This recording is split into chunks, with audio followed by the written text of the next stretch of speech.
여러분 안녕하십니까. 3월 20일 새벽이 됐습니다. 점청입니다. 3월도 벌써 하순이 됐습니다. 시간은 이처럼 빨리 지나갑니다.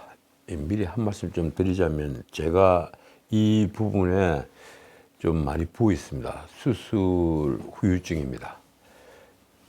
말이 좀 더 어눌해지더라도 양해를 바랍니다. 평전들을 읽어보면 이 사람의 일생도 잠깐입니다. 그 평전 속의 인물들도 벌써 옛사람이 됐습니다. 제가 마가렛 대처 평전을 읽었을 때는 그분이 알츠하이머를 앓고 있을 때였는데 벌써 예들이 됐습니다. 과학의 진보가 워낙 빠르기에 시간이 정말 빠르게 지난다는 것을 알게 됩니다. 아직 할 일은 태산처럼 많은데 말입니다. 그래서 어제는 저도 다시 제 버킷리스트를 써봤습니다. 그 리스트에는 가보고 싶은 곳도 있지만 해보고 싶은 일도 있습니다. 가보고 싶은 곳의 일부는 제 경우는 아프리카 들판입니다. 나는 아프리카 들판으로 가서 사자가 뛰어노는 것을 보고 싶습니다. 하고 싶은 일은 더 많습니다. 제 본업이 시인이니 시를 다시 쓰는 것이 그 첫 번째입니다. 당연한 포부일지 모르겠습니다. 바다가 보이는 곳에 제 마지막 서재를 만든 뒤에 노후를 보내는 일도 있습니다. 돈이 있어야 할 테니 그게 가장 어려운 일이 될 것 같습니다. 하고 싶은 일에는 이 나라 정치를 바꿔야 한다는 제 욕심도 있습니다. 정치평론을 30년을 넘게 해왔으니 말입니다. 정치를 바꾼다는 것은 곧 우리가 선진민주정으로 가야 한다는 말입니다. 그러려면 정치를 바꿔야 합니다. 다른 방법이 없습니다. 지금처럼 아무런 소명의식 없이 오직 입신영달이 목적인 자들이 의사당을 가득 채우고 있으면 정치는 늘 이 모양일 것입니다. 정의는 강자의 것인 시대는 앞으로도 계속될 것입니다. 저는 오래전부터 남들과 똑같이 생활정신에서 치열하게 살아보지 않은 자들이 정치를 한다는 걸 반대합니다. 국가에 대한 의무, 특히 병력의 의무와 납세의 의무를 다하지 못한 자들이 정치하는 것을 반대합니다. 그런 자들은 국민에게 봉사하는 것이 아니라 국민에게 군림하고 국민을 지배하는 자들입니다. 국민을 자기 눈 아래에 놓고 보죠. 그런 자들일수록 대중에게 민생을 외치는 자들이 많습니다. 달콤한 말로 내일 당장 모든 걸 해주겠다고 말하는 자들입니다. 주변 정치인들 가운데 훑어보십시오. 이런 자들이 의외로 많습니다. 이런 자들이 발을 붙이지 못하는 정치를 만들어 보고 싶다는 게 제 버킷리스트에 들어있습니다. 그러려면 혁명을 해야 할 테니 아마 힘들 것입니다. 이 나라가 발전해도 악인은 정확히 절반은 있기 마련이니 말입니다. 한 말씀만 더 드리죠. 요즘 이 방송 편집자가 이 쇼츠 영상을 몇 개 올리자 악성 댓글을 다는 혁명군들이 다시 나타났습니다. 지들이 스스로 혁명군이라고 하죠. 온갖 악성글로 도배를 합니다. 제가 경고를 드리겠습니다. 경고합니다. 여러분들이 살고 있는 곳이 지옥이라는 사실을 곧 깨달을 것입니다. 자, 이제 본격적으로 방송을 하겠습니다. 어제 아침 6시 40분이 지나자 이 브레이킹 뉴스들이 이른바 속보들이 쏟아졌습니다. 북한 어제 가상의 핵탄두 장착 미사일 발사 및 공중 폭발 훈련. 정말 놀라운 뉴스였습니다. 김정은 핵 적에게 공격 가할 수단 핵 공격 태세 완비. 이 북한 관련 뉴스가 이 브레이킹 뉴스가 되는 것은 주로 미사일을 쏘았을 때, 핵실험을 했을 때, 이때이죠. 북한은 지난 3월 18일과 19일 김정은이 딸 김주애와 함께 이 청관한 가운데 전술핵 운용부대들의 핵 반격 가상 종합 전술 훈련이라는 것을 진행했다고 조선중앙통신이 20일 보도했습니다. 김정은은 18일에는 핵 공격 명령의 하달부터 실제 공격으로 넘어가는 과정을 점검했고, 그리고 훈련이 이틀째인 19일 오전에는 전술 핵 공격을 모의한 그러니까 가정을 한 탄도미사일 발사 훈련을 진행했습니다.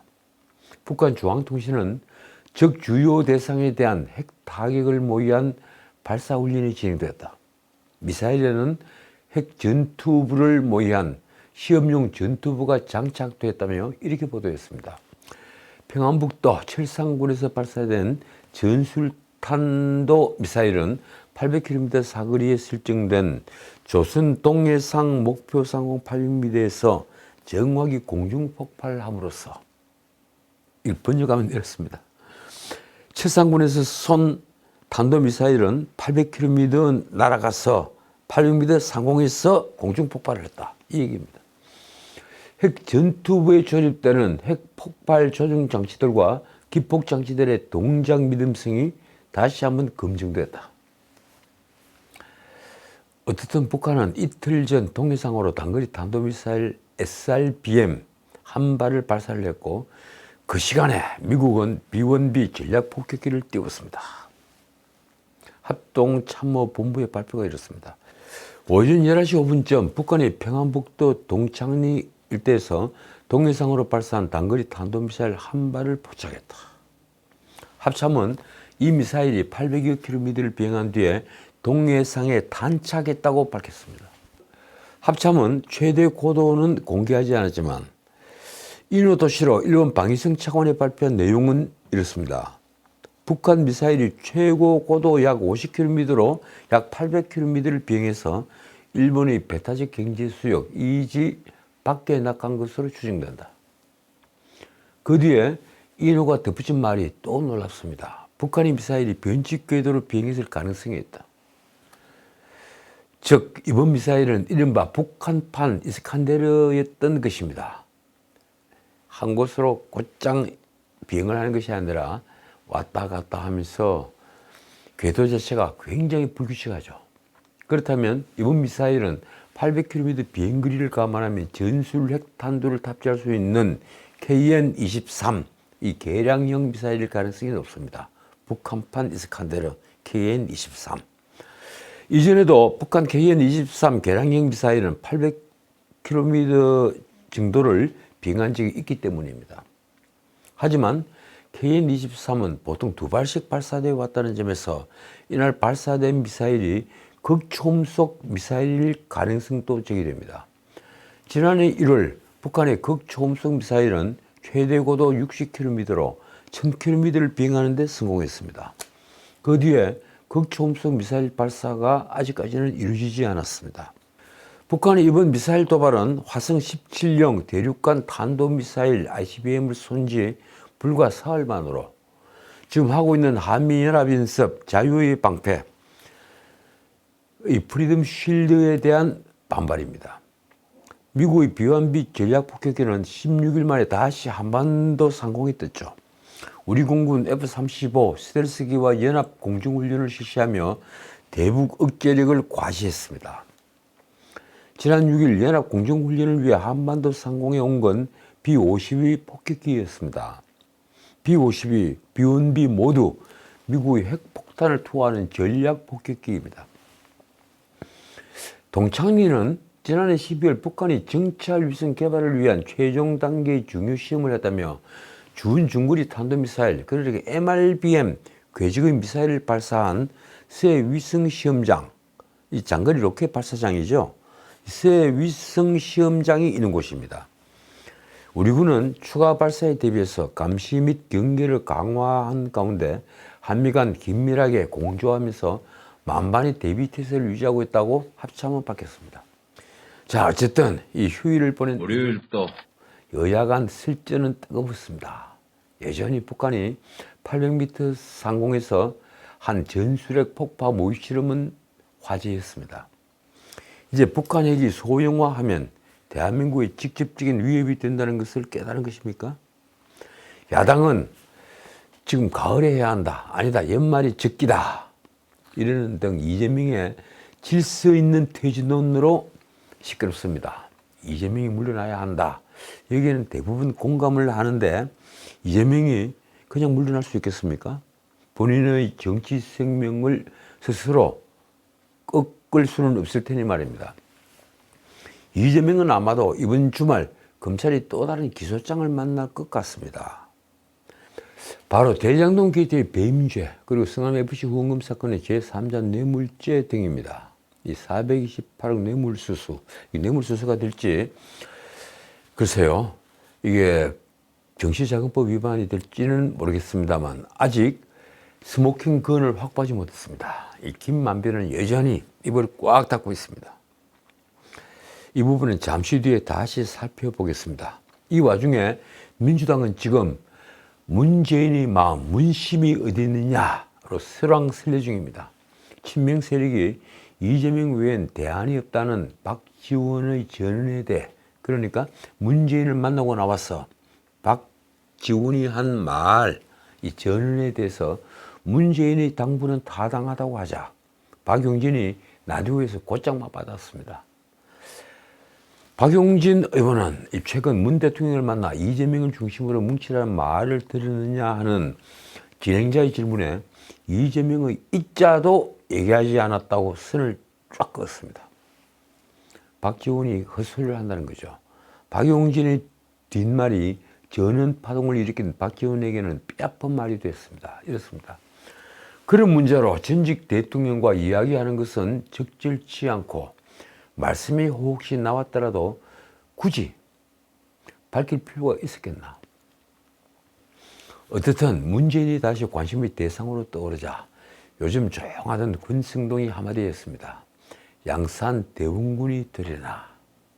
참 재밌는 표현입니다. 양산 대원군. 그런데 이 정가에서는 윤 대통령의 방위를 두고 아직도 말들이 많습니다. 민주당은 아예 주말 장외 집회로 윤 대통령을 성토했습니다.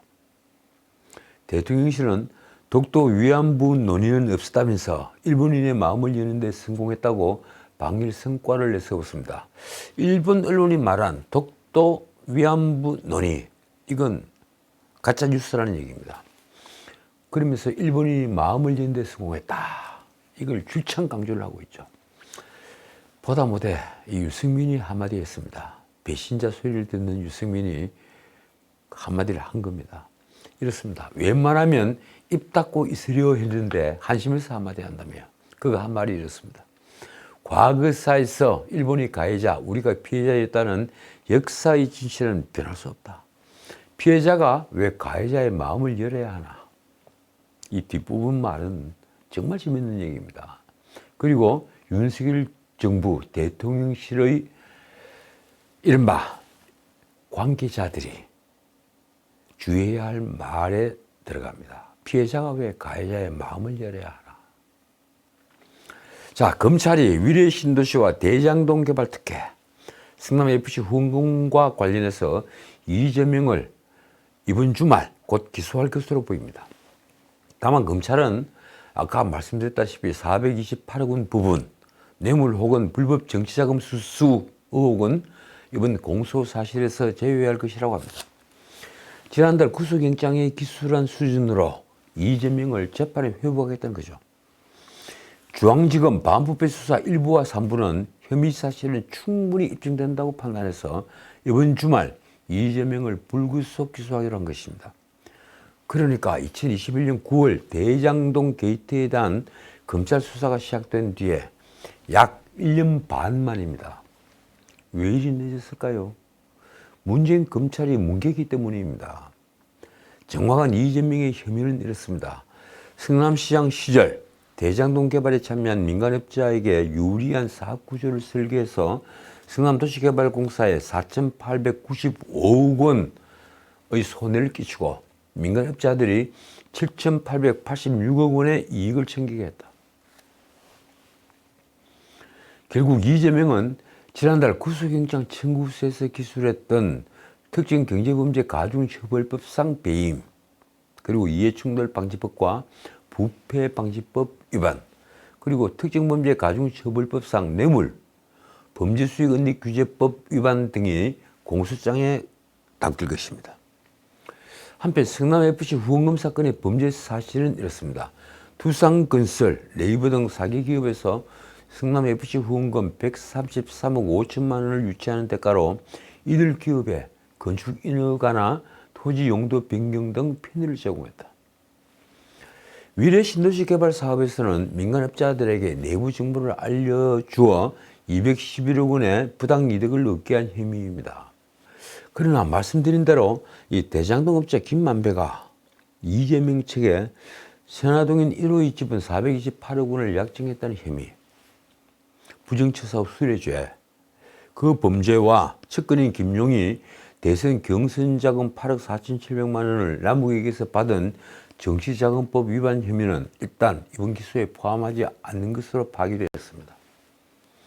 검찰은 후속 수사를 이어가면서 보강 증거들을 찾겠다고 합니다. 검찰은 지난 방송에서 제가 말씀드린 대로 이를 위해 반부패 수사 일부의 검사 4명을 충원했습니다. 반부패 수사 일부는 그래서 검사만 16명인가 18명인가가 되죠. 한편 검찰은 앞으로 수원지검에서 하는 대북 송금 수사와 그리고 중앙지검에서 하는 백현동 정자동 개발 비리 수사까지 마무리를 한 뒤에 구속영장을 재청구하는 방안을 검토할 것으로 보입니다. 아마 재청구하겠죠. 그냥 물러날 수는 없을 테니 말입니다. 이 경우 검찰이 이재명 소환과 그리고 국회의 체포동의안 표결로 인해 전국은 더 한층 경색될 것입니다. 자, 그런데 이와 관련한 아주 놀라운 뉴스가 하나 있습니다. 민주당 강경파가 이재명 수사검사에 대한 탄핵을 요구하고 나선 겁니다. 민주당은 앞서 이재명을 수사하는 검사 16명의 이름과 얼굴을 공개해서 검사 좌표 찍기 논란을 일으킨 바 있습니다. 여기서 한 발 더 나간 겁니다. 충성 경쟁이라고 할까요? 민주당 김용민은 20일 라디오에서 지지층에서 윤석열 정부를 제대로 국회에서 견제하지 못한다는 비판이 나오고 있다면서 이렇게 말했습니다. 예를 들어 위법한 행위를 한 장관이나 검사에 대해서 왜 제대로 탄핵도 못하느냐는 요구를 한다. 그러니까 이재명을 수사하는 검사는 위법한 행위를 하고 있다는 주장입니다. 김용민은 한 유튜버 방송에서도 대장동 게이트를 수사 중인 A 부장검사에 대한 탄핵론을 펼쳤습니다. 자, 민주당 최고위원 박찬대 역시 탄핵 주장에 가세했습니다. 그는 3월 10일 부천시에서 열린 국민보고대회에서 이재명 수사 검사들의 명단을 공개하며 이제 검사 탄핵을 피할 수가 없다고 말했습니다. 참 놀라운 발언입니다. 그러면서 한 말이 이렇습니다. 야당의 의석 권한으로 검사들을 탄핵해야 한다고 생각하는데 여러분이 힘을 모아주겠느냐. 글쎄요. 이재명은 과연 자신을 수사한 검사를 탄핵할 수 있을까요? 선동도 이런 선동이 없습니다. 하늘이 보고 땅이 보고 있는데 말입니다. 한편 다들 아시겠지만 이재명은 지금 공직선거법 위반 허위사실 유포 혐의로 2번째 재판을 받았습니다. 2주일마다 꼬박꼬박 재판이 열리게 되죠. 17일 열린 2번째 재판에서도 검찰과 이재명은 치열한 공방을 벌였습니다. 솔직히 말해 이 재판은 실형이 선고될 정도의 중범죄는 아닙니다. 그러나 이 벌금 100만 원 이상이 선고되면 이재명의 국회의원직이 날아갑니다. 그리고 향후 5년간 정치활동도 금지가 됩니다. 더 무서운 건 민주당이 보전받은 지난 대선 비용 434억 원을 반환해야 한다는 사실입니다. 자칫 민주당이 와해의 길을 걸어야 할 수 있습니다. 그러니 서울중앙지법 형사합의 34부 심리로 열린 이 재판에서 양측이 벌이는 공방은 보기보다 치열합니다. 이번 재판에서 논란이 된 것은 이재명이 민주당 대선 후보였던 2021년 12월 SBS를 비롯한 방송 인터뷰 등에서 고 김문기 성남도시개발공사 개발 1차장을 두고 하위 직원이라 시장 재직 때는 알지 못했다고 거짓말을 한 혐의입니다. 이재명 변호인은 직전 재판에서 성남시의 팀장급 직원만 600명에 달해 김문기를 알 수 없었다고 주장했습니다. 그러자 검찰은 제가 지난 방송에서 말씀드린 대로 이 대표가 599명의 팀장을 기획하지 못해도 김문기 씨를 기획하지 않는다고 말할 수는 없다며 공격했습니다. 김문기 씨는 이재명이 스스로 최대 취직이라고 했던 대장동 제1공단 등 사업의 주무부서장으로 수차례 대면 보고를 하고 업무를 보좌했다며 이렇게 말했습니다. 김문기 씨는 그 공로를 인정받아 이재명 시장으로부터 표창장을 받는 등 사적, 공적 관계에서 기억에 남을 수밖에 없는 경험적 행위를 공유한 사람이다.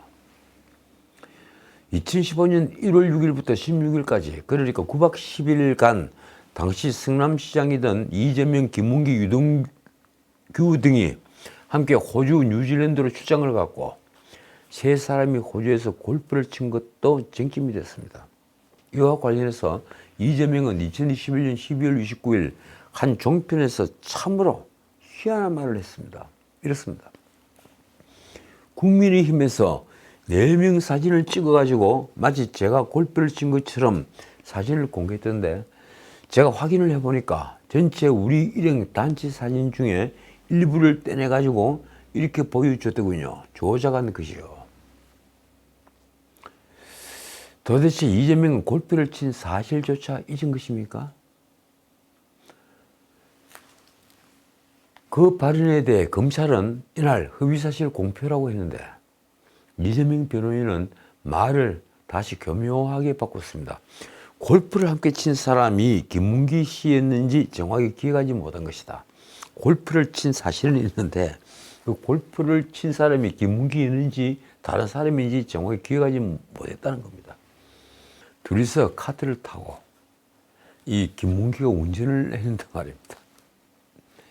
그리고 4시간 동안 3명이서 함께 골프를 치는데 그게 누구인지 기억하지 못했다. 그 김문기 씨는 수차례 대면 보고까지 했던 사람입니다.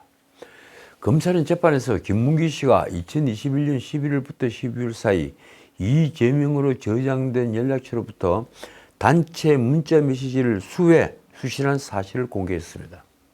또 이재명이 함께 있는 카카오톡 단체 대화방에도 참여했던 사실도 밝혔습니다. 김문기 씨는 이재명이 생일도 이 휴대전화에 기록했다고 합니다. 이렇게 논란이 벌어지자 다른 대장동 재판에 출석했던 유동규가 기자들에게 공개적으로 이렇게 증언했습니다. 김문기 씨가 2명만 탑승할 수 있는 카트를 직접 몰아 이 대표를 보좌했다. 그러니까 카트를 2대 빌려서 하나는 김문기가 몰았는데 그게 이재명이 탔고 또 한 대는 자신이 몰았다는 겁니다. 그러면서 이재명은 거짓말 좀 그만했으면 좋겠다고 했습니다. 제가 지난 방송에서 드린 말씀은 그 뒤에 나왔습니다. 이재명이 김문기 씨에게 김 팀장 거기 골프공 있어? 이런 말도 했다며 당시 상황을 말한 데 덧붙인 말이 이렇습니다. 그러니까 공을 친 다음에 그 공의 위치를 정확히 몰랐기 때문에 김문기의 그 위치를 물은 겁니다. 자, 유동규의 말입니다. 이런 관계들이 서서히 다 드러나고 가면에 벗겨질 거라고 생각한다. 유동규는 3월 31일 이재명의 3번째 공직선거법 위반 재판에 증인으로 출석합니다. 아마 거기서 엄청난 공방이 벌어질 것입니다. 문재인 정권이 얼마나 사악했는가를 알 수 있는 사건이 있습니다. 문재인이 2020년 김여정 하명법이라고 불리는 대북전단 금지법을 만든 것은 전적으로 북한의 비위를 맞출 목적이었습니다. 이 법률안이 제안이 되자 국회 입법조사관들이 표현의 자유를 침해하는 위헌성을 거론했습니다. 그러자 문재인과 민주당은 아주 코웃음을 쳤습니다. 더 놀라운 건 그러면서 전단을 통해 코로나 바이러스가 북한에 유입될 수 있다는 내용의 설명 자료를 주한 외국 대사관에 일제히 보낸 사실입니다. 놀랍지 않습니까? 한국 청와대 대통령이 있는 한국 청와대의 개그를 보았습니다. 이러니 개그 콘서트 같은 코미디 프로그램이 시시해 보였던 것입니다. 문재인 스스로가 개그를 하고 있으니 말입니다. 자, 오늘은 여기까지입니다. 이 검찰이 국민의힘 하영재 의원에 대해서 정치자금법 위반 혐의로 구속영장을 청구했습니다. 하영재는 서울 농대 출신으로 남해 군수를 거쳤습니다. 올해 현직 국회의원에 대한 구속영장 청구는 이재명 이후에 2번째입니다. 하영재는 작년 6월 1일 지방선거를 앞두고 경남도 의회 도의원 선거 공천을 도와주는 대가로 후보자 측으로부터 7천만 원을 수수하고 자치단체장과 보좌관 등으로부터 지역사무소 운영 경비 등 명목으로 5,750만 원을 받은 혐의를 받습니다. 솔직히 이게 다 빙산의 일각이겠죠. 그런데 이미 정계에서는 이 같은 방식의 정치자금 수수는 공공연한 사실이라고 합니다. 검찰은 지난해 10월과 12월 하영재의 서울 사무실과 사천 남해 사무실 등을 압수수색한 바 있습니다. 어쨌든 이번에는 당이 바뀌었습니다. 민주당이 아니라 국민의힘입니다.